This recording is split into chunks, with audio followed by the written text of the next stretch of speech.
Okay. What's up, fellow soccer enthusiasts out there? This is Sheldon. We've got Nisarg, we've got Abhinash and Rahul on our panel today, and welcome to Footy Times, where we do in-depth analysis and roundup of all the Premier League fixtures for the past game week. Now, before we get started, if you like our content and don't want to miss out on anything, please don't forget to like, share, and subscribe. Press the bell icon if you want to get notified of our forthcoming videos. Trust me, you don't want to miss out, especially on the banter. Guys, are we excited or what? Premier League action back. Man, although we've had I'm not sure. football in terms of the nation. No, I mean, we've had football in terms of nation league games, international games, but who really watches those? I mean, except for the Euros or the World Cup, perhaps. The feeling's just not the same with club football. Now, moving on to... Yeah, go on. No, I understand where you're coming from. Anyways, going on to the fixtures that we've had this past game week 5, the Kazoo clubs is what I call them. Everton and Aston Villa are still dominating the table this week as well. The Everton game in particular sparking a lot of controversy, especially concerning VAR. I can see Avinash's face all red. Just let me off the leash. I can't wait. You get your time. Aston being it late to grab 3 important points against a depleted and toothless Leicester City side. Chelsea's defense yet again letting them down despite being 3-0 up. City returning to winning ways with the crucial 3 points against Arsenal. Man United, what can you say about them? I mean, they got to a really bad start yet again with an own goal, but they dig deep. They somehow found the character to pick up those 3 crucial points. And guess what? Ole Gunnar Solskjaer is still in the job. He's still safe. Then we go on, moving on to the bottom of the table. We have Fulham, Sheffield United, and Burnley, all of them registering 1 point. So they've all been on the board. And, speaking of draws, this week we've had 6 games that were drawn out of 10. So that's a crazy stat right there. Jose Mourinho, what can you say? I mean, he is red-faced as well just because his team, the choke Spurs, concede late against a West Ham side, which, as far as I know, this was supposed to be the second coming of Bale. He comes on and he was supposed to steal the show, but then what? We see Lanzini with the screamer. It could pass the season. And without further ado, let me turn it over to Nisarg, who will take us through the start of the week. So Nisarg, go ahead. Cool. So for this week's stat, we are going to focus on the team who has a 100% winning record. And surprise, it is Aston Villa out of all the 20 teams. So Aston Villa has had more clean sheets than the amount of goals they have conceded. So they've had 3 clean sheets and they've only conceded 2 goals. And that too in a Premier League season where goals have been flying around throughout the teams. And so that's a pretty crazy record. And also to add to it, I think this is the first time Aston Villa has won their first 4 games of the season since 1930-31. So you're talking about 90 years. I wonder whether that season turned out to be good for them or bad for them. So let's see. It's ancient, man. Yeah. Yeah. It's like BC. I don't even think it would be televised at that point. But yeah, it's really, really old. But kudos to Aston Villa to do what they have done. So that's our start of the week, and I'll bring it back to Sheldon. Thanks a lot, Nisarg. Moving, you know what? Okay, Avinash is getting itchy over there to say what he has to say. I'm not going to let him wait too long. So take it away with the Everton-Liverpool game. Yeah, I mean, okay.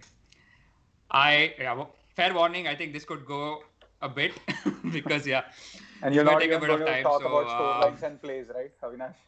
Yeah, no, I have too much to talk about. Okay, I thought the Villa game before the international break was a difficult one to discuss. Honestly, I don't even know where to begin or end with this one. To be fair, it took me a good couple of hours to just sort of, take the emotion out, put my thoughts and form something coherent. I'm feeling so many emotions in that game. It's anger, I'm disappointed, there's regret, and most of all, just trepidation for, the rest of the season with the injury to Van Dijk. But we'll come to that. Honestly, I really want to start with some of the contentious calls. I think we'll start with the offside on Mane, which basically robbed us of a stoppage time winner in a Merseyside derby. So we picked the bones out of the handball rule a couple of weeks back. So I think it's only fair we discuss this equally because this was, I think, equally contentious. So first of all, I think what I learned something. So I didn't know this before, that the modified handball law from this season means they have defined the boundary between shoulder and arm, basically the point from which a goal is invalid, right? That to be somewhere near the bottom of your armpit. Now, I have no idea how you define what the bottom of an armpit is. So basically, it's somewhere along your upper arm, right? It could be your sleeve, it could be whatever. So basically, what that means is that's also the point from where the offside line is drawn, because that is the point up to which you can legally score a goal. Right. Now, you have seen those images, right? You have seen like how far off those images are, how grainy they are, what the resolution is, and somehow they're trying to figure out where this line is drawn, and they're basically ruling someone offside by something like a millimeter based on that. Yeah. I really don't need to talk anymore about that. I think that pretty much says it all, really. And that's not even the worst part. I think the method, this is something which has been spoken about a lot, I think, ever since they started doing this drawing lines thing sometime last season. So it's a methodology, they used to find out the point at which the pass was made exactly, right? So as you know, I mean, video is basically a series of images.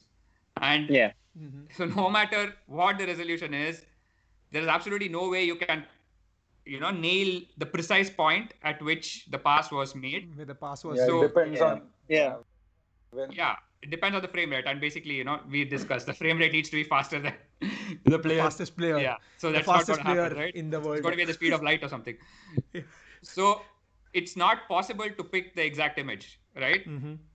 Given that, how at that point are you ruling someone out by literally millimeters when you can't even know that for sure? So it's just, you don't have the technology to be able to tell so precisely if it's an offside or not. So, I mean, the thing is, I've always, it depends, right? Like when the player who actually is passing the ball, when he touches, it's just like depending on the camera angle, you can't even judge when his foot is hitting the ball. Exactly, and the resolution is a problem as well, right? So. And Avinash, actually, I had a question for you. So, like, do you happen to know whether there was like, do they share the decision on field in this entire process? Like, do you know if the on-field decision was offside and then? I don't, because it wasn't in this case. Yeah, the line referee didn't. Yeah, I don't think it even matters in offsides because there is no clear and obvious, or there's no overturning necessarily. I see. They made it as black and white as possible, which is why they have to do all this. But I mean, more that can be done.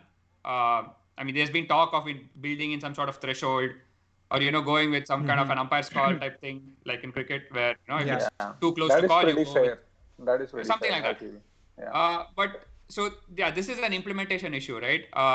And like any new technology, it's going to have teething issues. Like you said, Nisarg, I think we're going to have to go through a few iterations before we absolutely nail this. Yep. Even other sports went through that. So I think I'm willing to give this time. But then the bigger problem I have is with the other contentious call that happened. And this happened right at the start. Yeah. And this is what everybody's been talking about, which is the horrible, horrible tackle on Van Dijk by Jordan Pickford. Just the fact that it caused him to do his ACL, and it's like a grade 3 tear. It's like completely gone. It's like the worst possible ACL tear that you could have. I have never seen a tackle do that kind of damage. It's usually some kind of hyperextension or, a fast movement where you're twisting. It's just how reckless and how high does a tackle have to be to do damage like that? And the images pretty much bore that out, right? He literally scissored him. It was like a pair of pliers grabbing and twisting it. I have no idea why he was going with his feet. He's a goalkeeper, for heaven's sake. And this is Pickford. He is prone to these moments of rashness, and that was so reckless. Nobody is arguing that it was intentional. Nobody wants to make a tackle like that. I understand, but you cannot be so reckless. Yep. You cannot be so out of control. It doesn't make sense. And then that's not even the worst part. Then No repercussions. yeah, we'll come to that. The VAR referee, right, David Coote, and he's been in the midst of the storm since this happened. He just failed to see it. And the worst part is they're not even able to agree on why that was. Some people are saying he saw that, he thought it was offside, but there was an offside and that was also marginal, but I'll give that to them. Like, we've agreed these calls are going to happen. He thought it was offside, and he basically didn't know that you could send someone off, which is apparently in the rules, that you can still send someone off if it's reckless and if it's violent conduct. And some are saying that he did see it, but then he deemed it to be not a sending off. He deemed that tackle to not be bad enough for him to be sent off.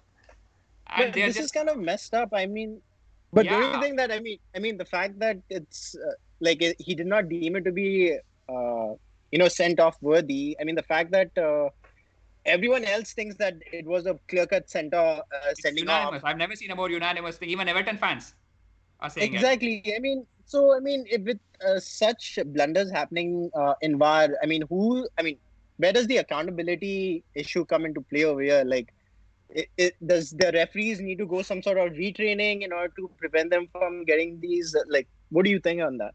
That's just it. I mean, I'll come to the accountability part. I'll probably let one of you take it, but I really want to talk about the standard of refereeing, because for the longest time before VAR was introduced, people kept saying the standard of refereeing is really poor, especially in England, right? There was no English referee who was called for the World Cup in 2018. Yep. So this has been a long-running discussion. But then I was always of the thought that, it's a difficult job. Things are happening at very high speed. Sometimes you can't see things. I totally get that. And I was always in favor of giving them the benefit of the doubt, so to speak. But then since VAR has been introduced, for me, it's just made it plain to hide for them. It has made plain the absolute sheer incompetence of these referees, that they have all these angles. They have tons of images from so many different angles. Every possible aid that you can wish for, visual aid that you can wish for, they have in front of them, and they're still getting it wrong. This implementation issue, right? And how that can be figured out. This is a much bigger bottleneck. And I don't even know how we're going to go about fixing this. I don't know if this is incompetence. I don't know if it's negligence. I don't know if they're just nervous or they're unsure. I mean, I don't know.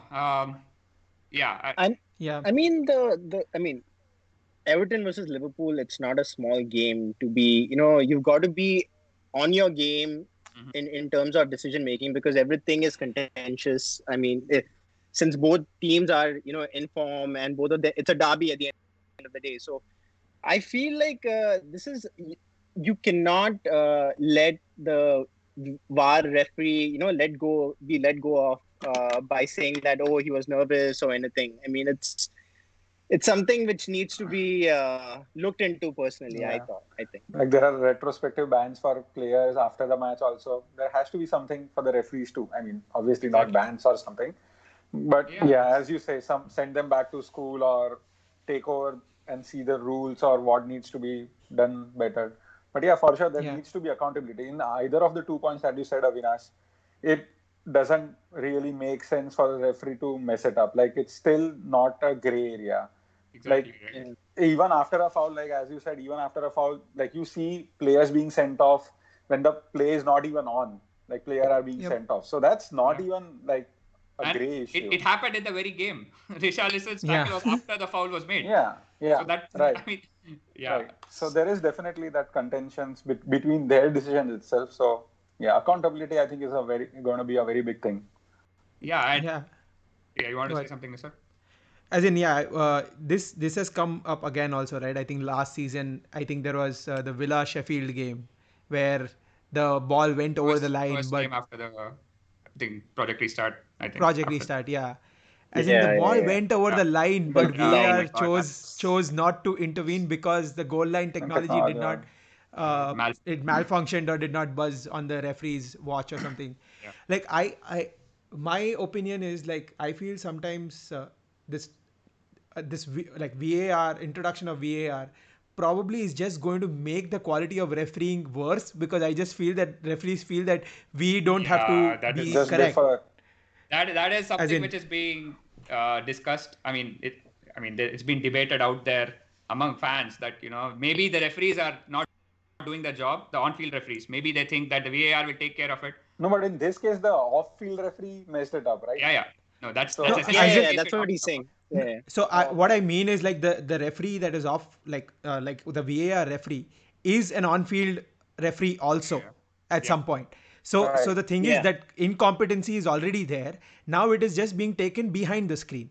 Like generally in like a lot of other sports, I just feel like the people who are behind the VAR probably should not even be on the field. They are like specialists of another sorts. As in, I just feel that like they still should be like they should still be qualified to be a referee, but then they should just be qualified to be a referee for the video assistant, like the VAR part of it. This is just my opinion, Yeah. because I feel that like in the American football, for example, that is what happens. It is a completely different team that is responsible for video decisions, and it again, it's a different game. We can't compare. It's apples to oranges. But I just feel that it is a different specialization as compared to on-field refereeing. But I can these see things. that. Yeah. No, go ahead. Go ahead, Avinash. No, yeah, I can see that argument, and it's something which has been mentioned before also. It's not the first time. But, and I agree that be a certain mindset which you need when you're analyzing video, and you should be able to just take these calls. I feel like these people are dithering. They don't know what to Yeah. do. But then that still doesn't excuse that these are still referees, right? And they're being Yeah. furnished with all the data they need. It still Yeah. doesn't Yeah. excuse them getting these decisions wrong. Yep. And yeah, you spoke about the Sheffield Villa game, right? I think Yeah. wasn't it like Villa stayed up by 1 point, 1 point. That's right? correct. And Yeah. Yeah. So yeah, that was the difference between relegation and staying yeah, up. and I think Pretty much. Bournemouth would have stayed up if Yes. because they had a better That's goal true. difference and they were 1 point behind Villa. Now that says it all, That's true. right?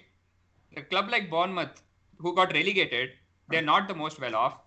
It's so important for them to be in the Premier League, and especially during a pandemic. They are the ones who are facing the repercussions of this, and there is zero accountability for a referee. This was one of the most obvious things, like the entire world saw it. You're like, whoa, Yeah. that is a goal. What is VAR doing? Why are you so stuck to semantics? It doesn't matter if the goal line technology failed. You can see it with your own eyes. I That's mean, true. yeah, it's This kind of reminds me of the Lampard goal against Germany in the World Oh World yeah. Cup. Yeah, World Cup. So Yeah. you start wondering, like, with VAR, that now such things wouldn't happen. You start worrying, like, Another can you know of what, there may be a power of this happening again. So I mean, that was the point of introducing VAR, but then it's kind of had the side effect of bringing forward this incompetence that we're talking about, and that is a problem that is less easily solved. Yep. It is supposed to get more decisions right, but they are creating so much controversy because they're simply Yep. not good at their job. What can VAR do about it? Yep. So- That's true. Yeah, I mean, But- that's I know this. I mean, obviously, I don't want to digress from conversation right now, but I always wondered, like, in order to be, like, is there like levels you need to or badges you need to hit in Yeah, order I'm to sure. get that sort of Yeah. proficiency? I'm Yeah, pretty yeah. sure. I think they go through And there are through the ranks, and you have to exactly. probably pass exams and stuff.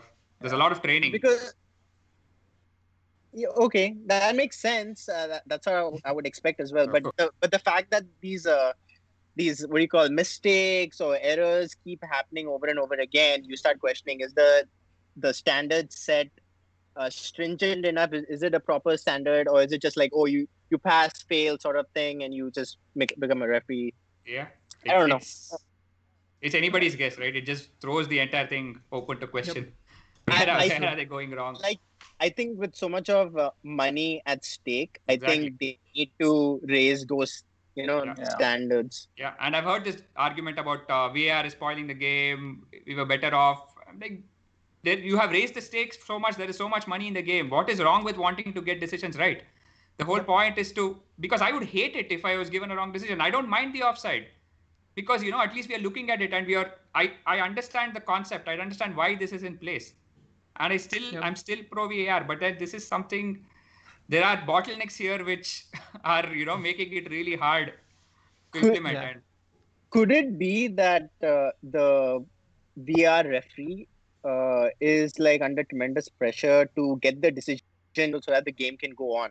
I don't know if think that's so. I don't think so. I don't see any time. That's the Yeah. thing, right? I couldn't even see. Given the time they have exactly. taken on VAR decisions, Yeah, I don't think so. understand That that, is, but I'm just yeah. saying. It doesn't But even look yeah, like I there mean, is that. could easily- That could even explain some of it. Like, Yeah. it's still not great, but you could give them some sort of leeway if that was the case. That's not even the case. They're taking so much time. They just add 10 minutes at the end of a game, stoppage time, because they took so much time for VAR. It just doesn't matter. That's So true. given all that, I mean, yeah, it's just a shambles, really. I think there's a lack of common sense beyond anything else. You don't even need to be a referee, right? Yeah. All of us can see these decisions. Yeah. And Yeah. I mean, I So think is this? I mean, I haven't followed a lot of other leagues these days, but is this at the level where it's bad for all the other leagues also, or is just the EPL implementation of it is? I mean, there are contentious calls, but I feel like the refereeing thing is probably something which is less so in the other leagues. Like they just the fact that the referees are looking at things and getting it wrong, I'm not sure is so bad. Yeah. I mean, they have the same implementation issues And again- like we discussed, right? That's going to be there for a while. Yeah, obviously. Yeah, But as no, in the that- calls, that- the calls Yeah, and the referee is the main thing. I don't follow it to that extent that I can tell you No, definitively. but the earlier example you gave about the fact that in 2018 none of the English Yeah. referees were included in the World Cup Panel, just is yeah. testament to that that was statement telling, that right? Yeah. yeah, that like it is the biggest probably biggest soccer league or Biggest like league in the world, most lucrative biggest league in the world, Competition. all of it. Yeah. and none of the referees could get into the World Cup. So that I think is telling. Yeah, And obviously, it might be stemming from the fact that Avinash was saying competency, right? Like it's incompetence basically. Yeah. They're Yeah. earning a hell lot of money, probably more than the peers in other leagues, yeah, and Could be. it's yeah. So Yeah. Could be, yeah. Like, so for let's others move the on to stake are high, places. but for them they're like happily. And yeah, the accountability is this issue again, right? Yeah. I think somebody said make the referees give interviews after the game because the managers do Oh. it, players do it. If they say anything Yeah. why they're fined. That's pretty interesting. Never thought of Why that. shouldn't referees Yeah. come out and explain the decision? true. That is true. No, Pretty but Cool. I thought they don't specifically. I thought they have to provide some sort of report at the end. Shouldn't they be doing that? But it's not public, right? Anyways, who cares? No, that's the thing. Liverpool have asked them to clarify it, but there are so many contradictory reports. It feels like they're just concocting something because it up essentially because they know they messed it up big time. That's what it seems like. It reeks Yeah. of just some sort of I don't know. I don't even have adjectives at this point in time. I'm so out of them. Well, So, we understand the frustration we have with VAR, and I'm sure Avinash, you're not going to be the only one in this. It's going to be Nisar, it's going to be me and Rahul at some point in time throughout the season that we're probably going to be revisiting this topic. But before we move away from the Everton, my last question to you is, what do you think your chances are with Van Dijk out for reclaiming the title? I don't know, man. I just don't know, basically. Matip and Gomez are basically our only two centre-back options and Fabinho. So this is the exact situation City were in last season where they had two centre-backs and a DM deputizing as one. I just feel that ours are probably better man for man. True. But the problem is Matip and Gomez can't stay fit. And there are way too many games. So, and I don't know what business they can do in January. There are a few young defenders we can bring through, but it was already a wide open season. This has just blown it open even more. Yep. It's just anybody's game at this point in time. That's the one sort of thing that as a football fan, at least I can take solace in that. That it's the gap between the big six and the rest has never been smaller than it is this season. And this is just Liverpool probably the one team that people still thought had that assurance, and had that sort of aura about them. Now that's just gone. It's been blown up. Yep. So I mean, I am worried, but then there is no point thinking about it. It just makes my head spin. So I'm just gonna take it one game at a time. All I'm going to say is that from the neutral perspective, it blows the season wide open for us to watch. Yeah, that's the only sort of silver lining for me. I don't know. Do you want me to go over the game at all? Really quickly. Yeah, sure. Go for it. Sure, go ahead. I mean, I think really quickly, I think the performance was really, really good. And as responses go, I don't think you could have had a better response to that Villa defeat.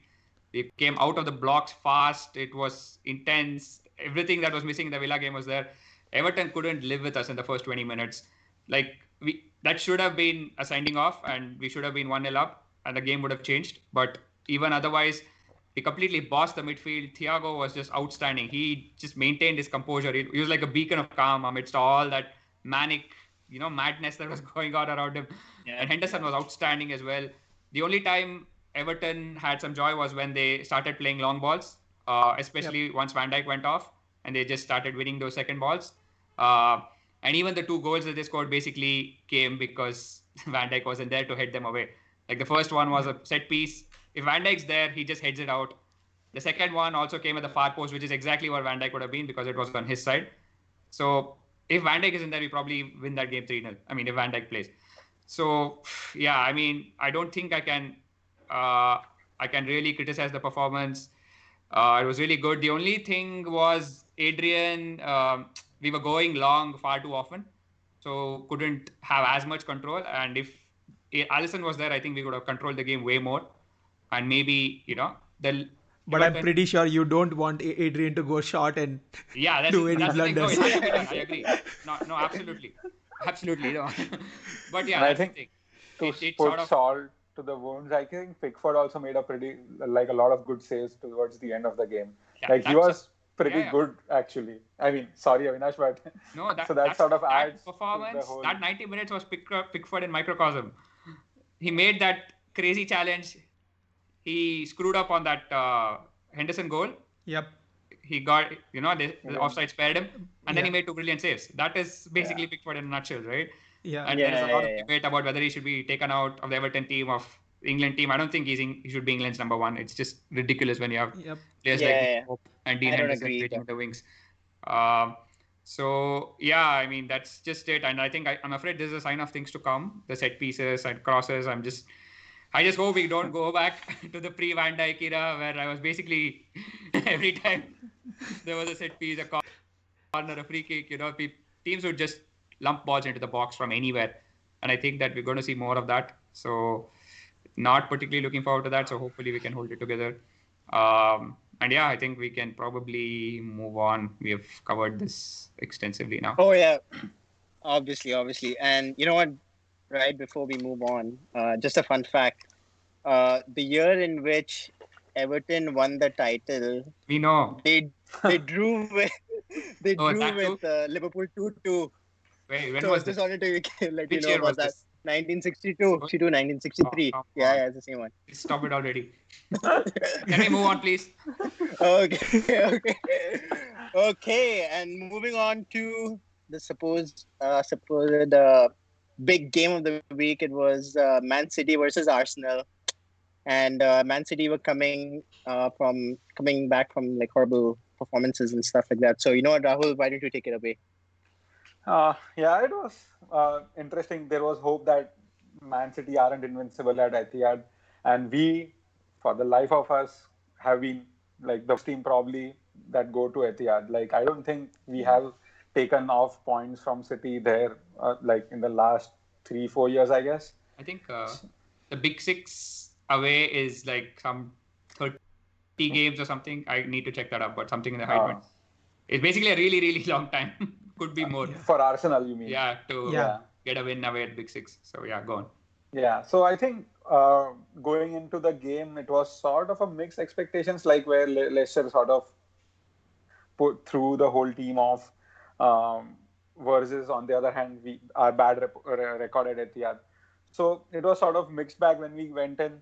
So to be fair, just sort of quickly going on to the result, I was happy that we weren't crushed throughout in terms of the numbers. Like if you just see the numbers, like the goal, it's 1-0. Possession wise, I think we had 41%, which is good if you play against a team, Guardiola team generally.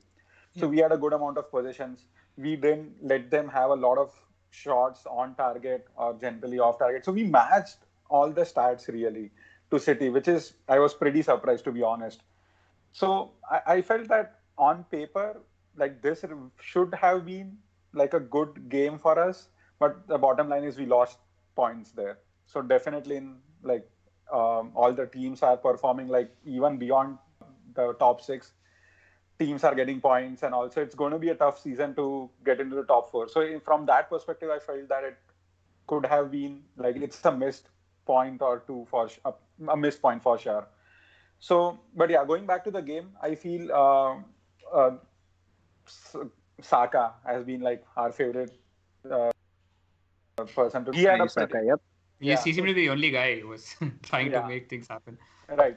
So he was running into like back of the defenders. He had good pace. He put in amazing dribbles through the defense inside the opposite goal.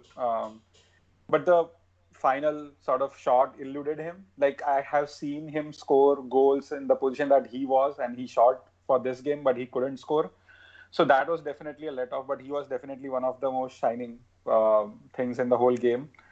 And I feel the way City played Arsenal in the first half particularly was that Arsenal couldn't sort of keep up with them. Like the way Aguero and Sterling were playing, I think Ceballos and Xhaka were totally lost in who gets where, and I think that's where they could drop into spaces and they were able to run Arsenal through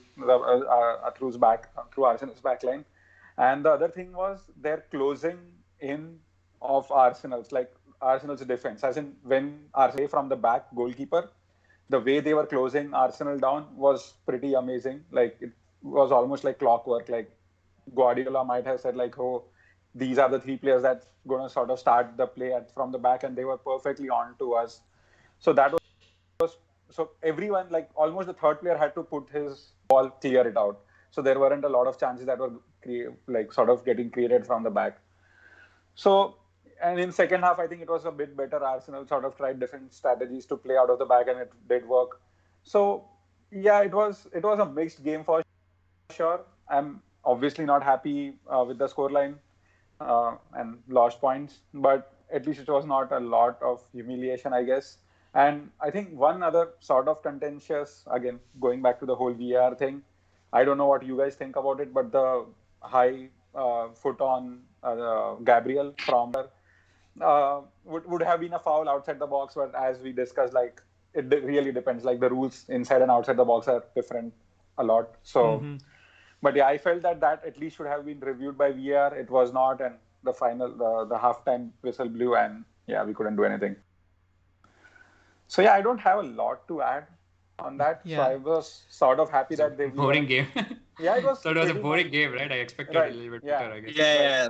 Yeah, as in, yeah, I think like for Arsenal, I think it was like I think a lot of Arsenal fans would echo your sentiment, like not having De Bruyne in the City side, and it was the best chance to win against them. I would say. Yeah, for sure. Their defense is shaky. Yeah. I was surprised how I didn't see a lot of Aubameyang in the game. Dude, I've not seen Aubameyang in the season. Out of the game. I don't know what he's doing. I need to take him out of my team. Yeah, I give him time, play the long game, but he's been invisible, man. He's not been playing well. Even against Liverpool, he was missing. So definitely we missed up front. I think Lacazette also is not hitting the stride. It was strange. Why did he play Willian as a false 9? There was such a that was a contentious thing. Outthought himself, I think. He basically did a Pep Guardiola. Yeah. And on the point about Aubameyang, right? Something that caught the eye was City's defensive setup. So it seemed like they were kind of a back 3-ish. Like Walker was like a right centre back. Yeah. And his job was basically to take care of Aubameyang, and it was super effective. And I think it was kind of in the center, and Ake was nominally as a left back, but he was pretty much kind of a left centre back. And Cancelo was in midfield, joining up with the midfielders. Correct. So when Arsenal had the ball, I think Cancelo was the one who was sort of the pseudo midfielder who went up and put that extra body in. Right. So this is something Pep used to do a lot to prevent counter-attacks, even at the start of his City reign and at Bayern as well. So it is kind of like and then you had Mahrez and Foden providing width, because that is kind of one of the core philosophies of Guardiola's system. And Sterling was kind of off Aguero as a second striker or number 10. So it was basically a 3-3-3-1 or like a 3-3-4. It's like one of those wonky systems, right? When it works, it's a masterclass. Otherwise, when it fails, it's basically overthinking it. So yeah, I think at the end of the day, it was probably job done. It was a horrible game to watch, but I was bored. That's what I told, right? In the beginning, I thought like it was a boring game, which is good and bad. So yeah, I think Arteta would have probably wanted that. That's just the way he plays against these big teams, right? I think there's definitely more discipline in the team. And we sort of were trying to do the Leicester thing, like on the break, sort of trying to get behind City's defense on the breaks and all. It did work. A lot of goals weren't sort of grabbed. The opportunities weren't grabbed enough, I felt like. Yeah, I think neither team basically went for it. It was kind of very cagey in that sense. So that's all I have, unless you guys want to add anything. No, I think I just don't know, quickly squeeze this in. Yeah, I think we were talking about Arteta being very pragmatic, right? So I think a lot of people thought Arteta was basically Pep light, given that he worked with him. Like he had a similar background. He came from La Masia, not entirely, but spent a couple of his formative years there. And they kind of played in similar positions as like the deep lying playmaker sorts. But I think it might have been a bit of a lazy assumption because this is just my theory that he seems very much his own man. And I think his background since leaving Barcelona, where he played for clubs like Rangers and Everton, basically quintessential British clubs, right? Not exactly teams which were dominant or who focused on control or ball possession and things like that. I think that is probably kind of explains that pragmatic edge to his football, and he's not really just like going to do what Pep did. He definitely has his own sort of imprint on the game. There's a lot of elements, but then it is mixed with a fair amount of essentially just being willing to compromise and being pragmatic and do what it takes to take a result. Maybe when he has the players he needs. I think and not spelling. How much did Guardiola has spent? Like around 500 million on defenders. 500 million, something like that. Number close to 500 million. So he definitely, Arteta doesn't have that liberty, so he needs creativity. Yeah, so I think he's done a good job, but there's some concern. He doesn't seem to like be able to take the game by the scruff of the neck almost. Once they're kind of behind, it just feels like they have to take the lead almost and then sort of see it out. So, and neither have I seen like big wins, the 3s and 4s and things like that. So, we'll see, I guess. Okay. As long as the new approach sort of... Yeah. It seems like very much...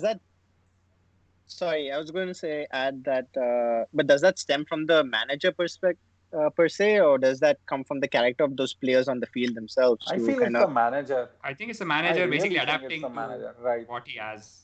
Yeah. The quality of the players. That's kind of what he's trying to do. We'll see. I guess we'll know if when he gets the players he wants. Let's see what happens when Partey comes in. Yeah. If he's able to play more. Yeah. Well, Partey did come in, but he didn't have a lot of time to sort of. Yeah. Like I mean, at that point, I don't know if it made any sense or to just give him some time, game time. It doesn't hurt to give him some time, get him exposed to the whole English type style of play. People want to see the new signing. Okay, I think we can probably move on quickly. Yeah. Well, now that we've spoken on the Man City Arsenal game, the one game that I've been waiting for is none other than the Man United Newcastle game, which Nisarg, please do the honors. Yep. Yeah, we are the happy fans this week for sure. For a change. After as Sheldon correctly said, after the horrible start to the season, I felt that Ole was under the microscope right from the team selection, and I personally feel that there are some bold decisions of playing Maguire, Scott McTominay, and Fred, and benching Pogba. And the biggest one for me was playing Mata. I did not see that coming. Having said that, I felt that, like, for me, he was the man of the match. He played brilliantly. Everything the good that happened came through him. Yeah, Mata. And I also just wanted to touch on the second goal, which was I personally feel that that was one of the best team goals like this season or this year I have seen. It was brilliant from pretty much the 18-yard box of United till the goal. It was one pass after the other, and things did not start well. There was like a free cone goal. And I was like, oh my god, that Oh this my this god. horror show starts again. But thankfully, that was not the case. Also wanted to give a shout out to De Gea for a brilliant save at that 1-1. I don't know how he made that save, Oh but yeah. he's looking pretty good. I think the pressure of Henderson on the bench probably is working. Uh, the game was 1-1 for quite some time, but I felt like bringing Van de Beek on was a very positive impact to the game. Uh, Although at that point I had no idea what formation are we playing, because Yeah. it was, I think it was Van de Beek, Pogba, Bruno, Mata, Fred, and McTominay. Oh wow. No. Was it? So there With was Rashford. with Rashford. I think so. I thought I might be mistaken. I thought one of them Oh, came off. Fred. Oh no, Fred was taken off, and Yeah. Pogba was on. You're right. You're right. But there was like this flurry of midfielders in the team, Yeah. and I was like, okay, what is going to happen? But I just feel that like having intelligent players, they kind of make it work, and it did show that they were ticking together. Those 1-2s were really good, and also the one more positive out of the game was Maguire and Aaron Van Bissaka. Like he scored his first professional goal. As like he's never scored a goal, and I don't know whether you guys saw, but like Bruno in the post-match interview is like, we didn't even know that he could shoot. so Yeah.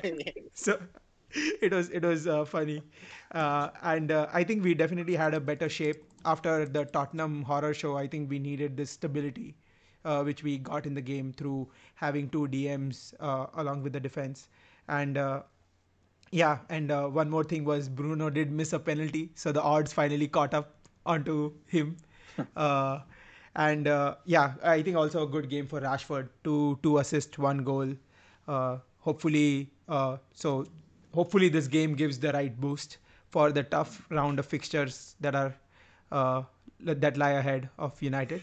So yeah, that's pretty much what I had. So Sheldon, if you want to add anything, feel free to that. I mean, couple of things I just want to add is that I still don't trust Maguire and Lindelof together. Uh, they may have not been the reason for why we conceded that first goal, and we didn't even concede after that. But they are. I just don't think they gel well together, and you know Yeah. what? We probably need to look for alternatives. And the other thing was, Ollie was really was for him to take that decision of playing Maguire after that horror show, not just for club but for country as well, where he got sent off, was huge. I mean, the kudos to him because he played Maguire. Maybe it was because he didn't have any options. That could be one of Yeah, the I feel reasons. it is just lack of options.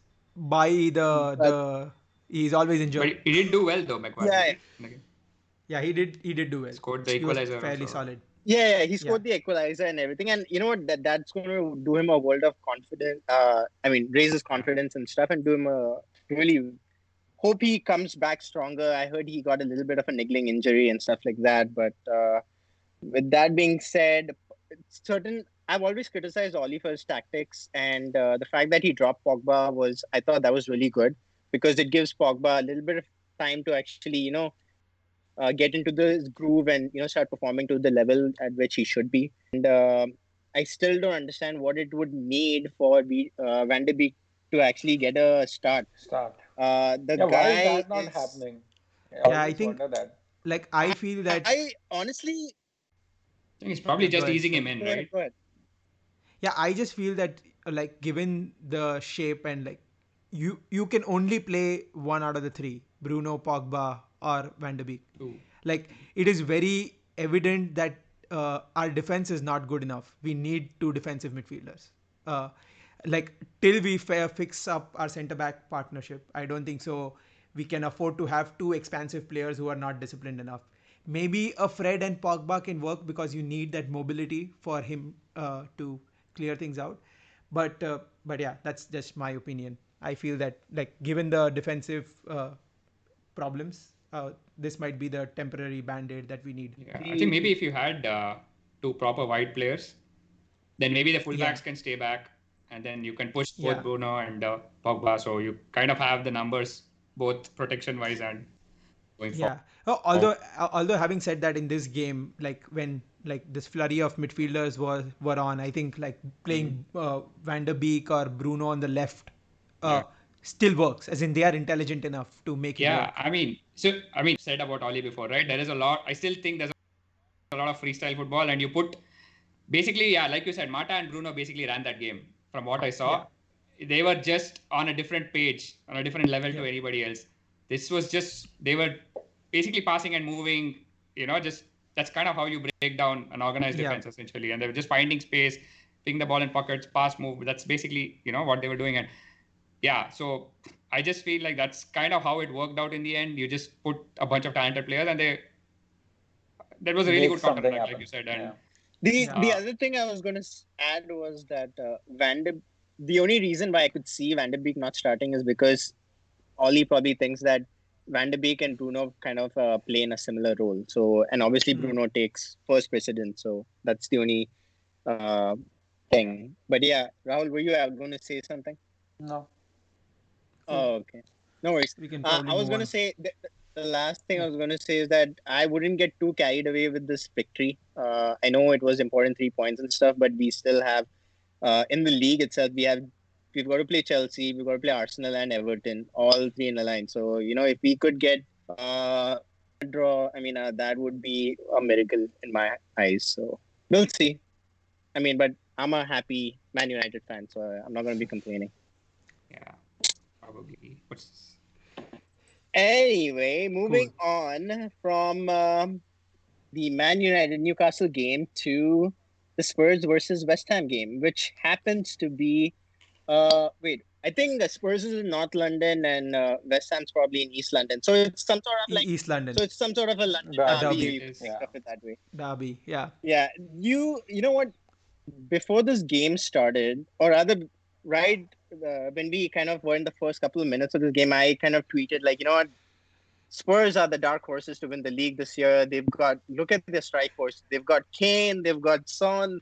I was looking at their goal contributions. Both of them have a contributions of 16 goals in 4 games. Oh, so wow.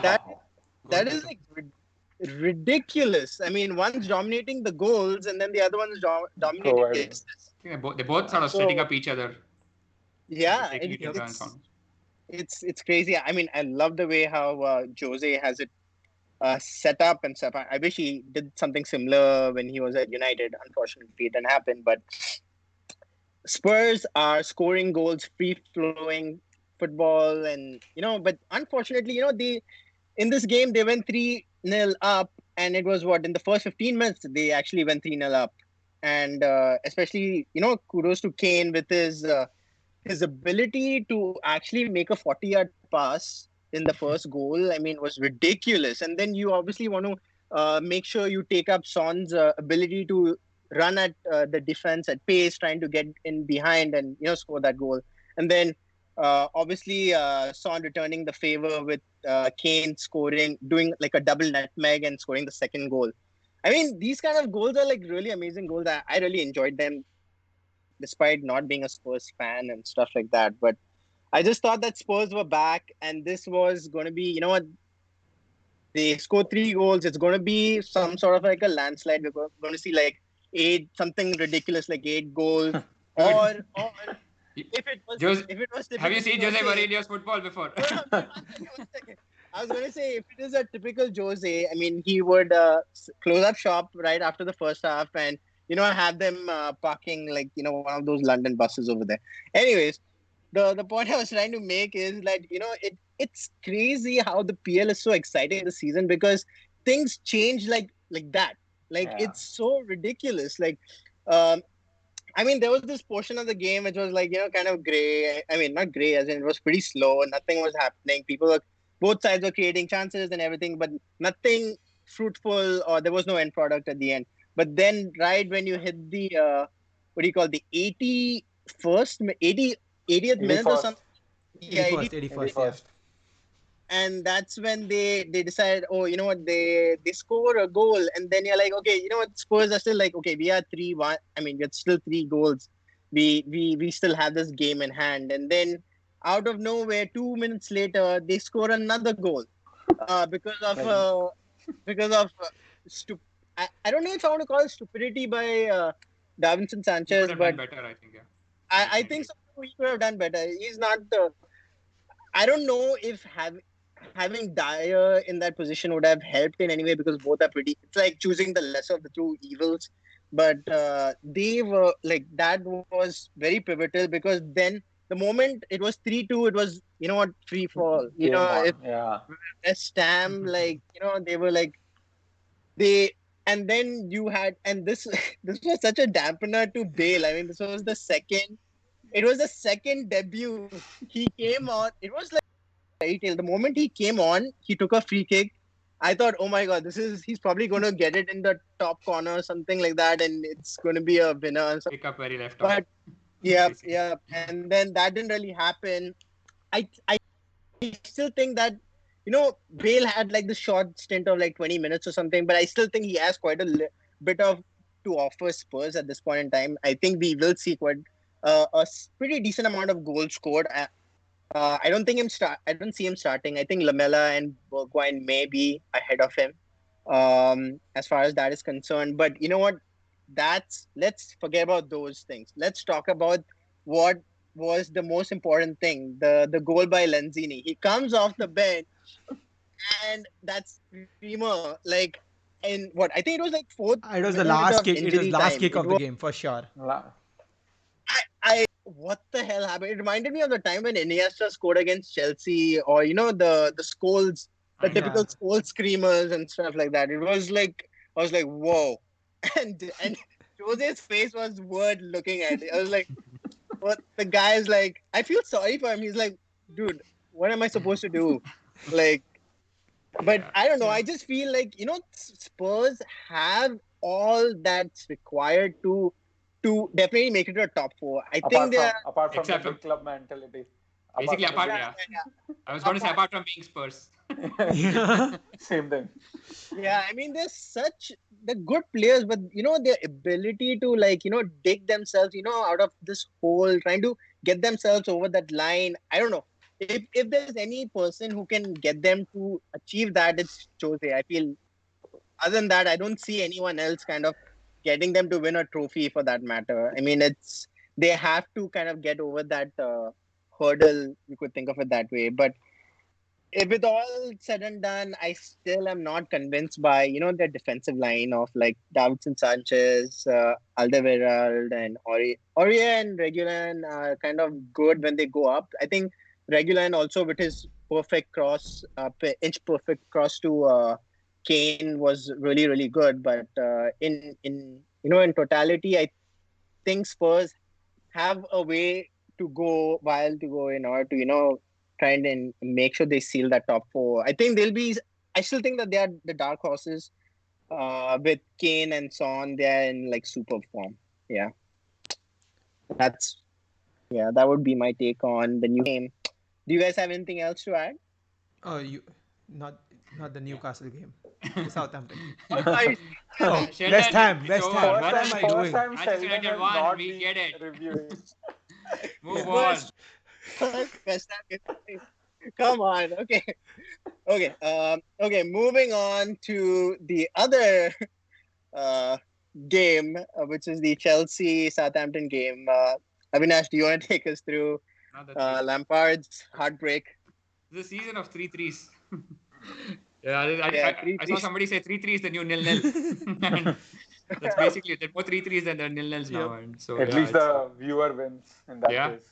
Like we were discussing earlier, I mean, it is a wide open season, and just the randomness of it is, you know, quite thrilling because you don't know what's going to happen next. Anyway, about the game, I thought, first of all, I think the attack you can see that it's starting to click.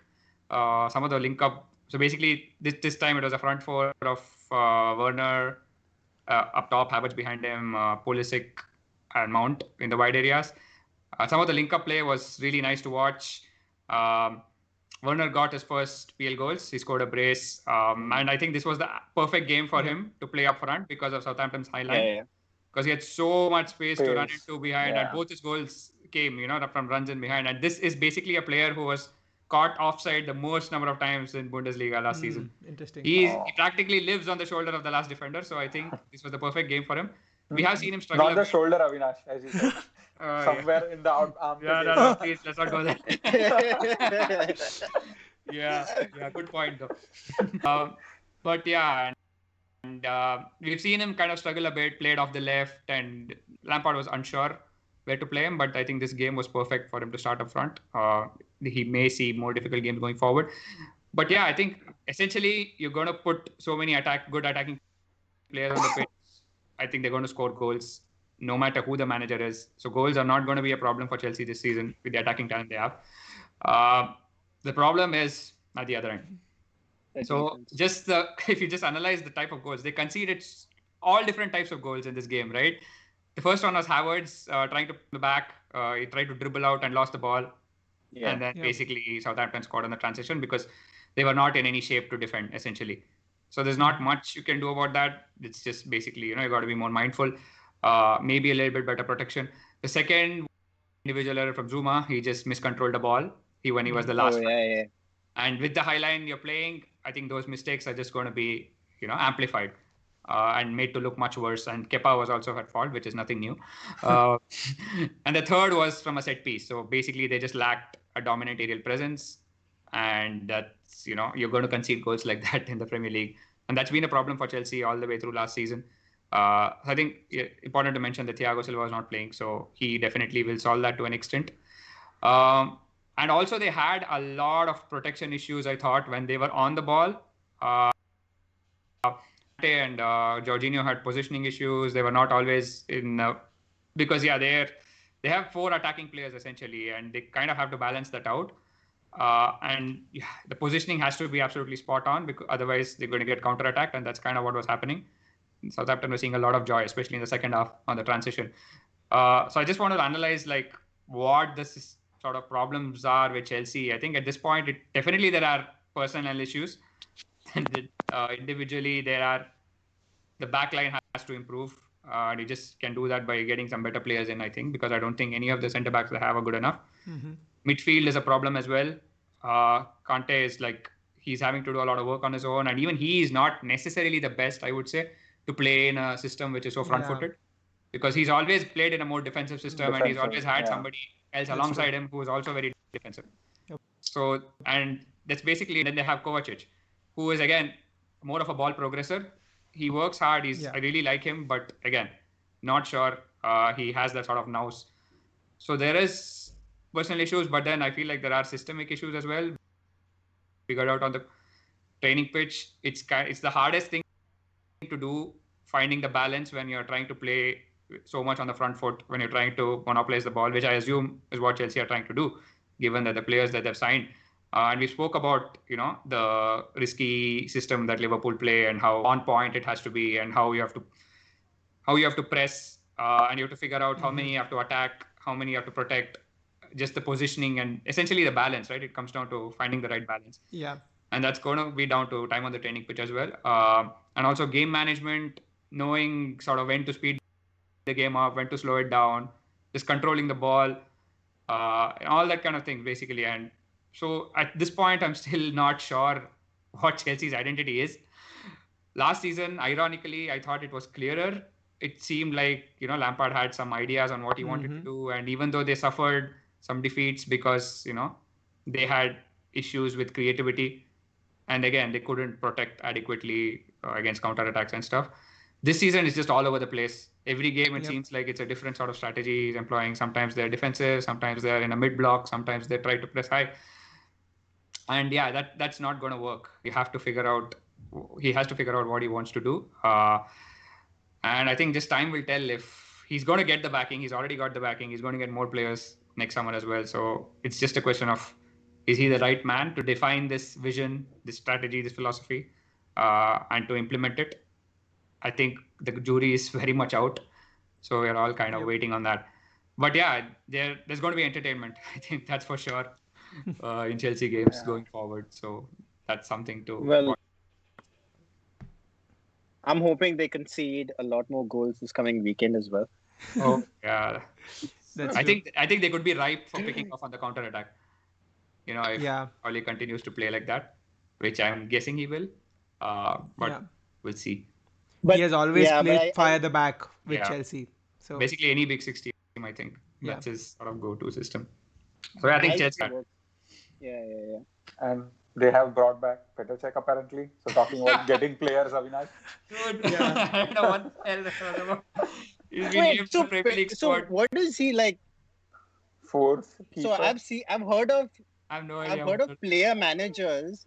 I've heard of player managers before. I mean, like Rooney, what he is doing or something like that. But here we're going to be looking at what player directors. Isn't he like holding some sort of position? He has some role. Some director inside the. Oh my God! I can't believe how bad Kepa has been to force such a thing. And even Cavalier was also in the squad.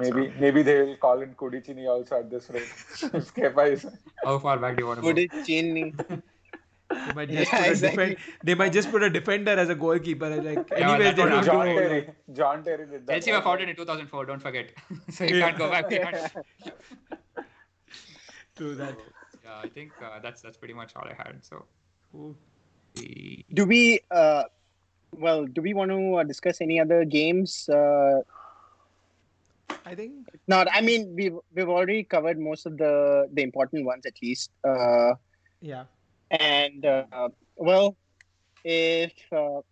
with that being said, thank you all for joining us and watching this video. Don't forget to like, share, and subscribe. And we'll be back next week with another video. So stay tuned. Have a good one.